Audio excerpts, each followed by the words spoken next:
Now, we all know, as in the book of Galatians, for example, the book of Galatians chapter 5 sets out for us that the Christian life is a struggle and will always be a struggle. But there's some problems in certain aspects of the Reform movement, not so much in Reformed theology as modern-day Reformed guys. They almost seem to boast in the fact of sin defeating them. They think they're super spiritual or understand the weighty matters of holiness because they say, "Wretched man that I am, and I am just a sinner." I want to tell you something. Some of that language is wrong.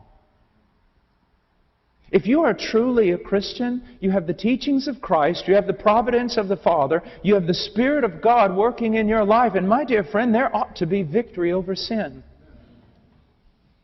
Yes, we will struggle with sin, and yes, at times it will be 3 steps forward and 4 steps back. It is a real raging battle. But if over the course of your life you are not seeing victory over sin, it is a good indication that you do not know God and God does not know you.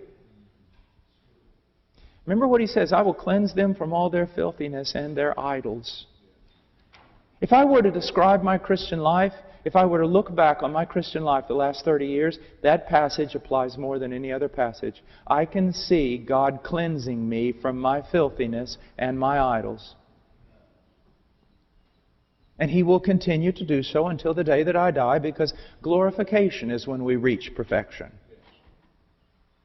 But make no mistake about it, you can become transformed. I have met many a saint in their 70s and 80s and 90s that glowed with holiness. And the Bible gives us many great promises that we can change. Remember in my testimony this morning, I told you how God saved one of the greatest liars who ever walked the planet. And then after my conversion, still struggling with truth.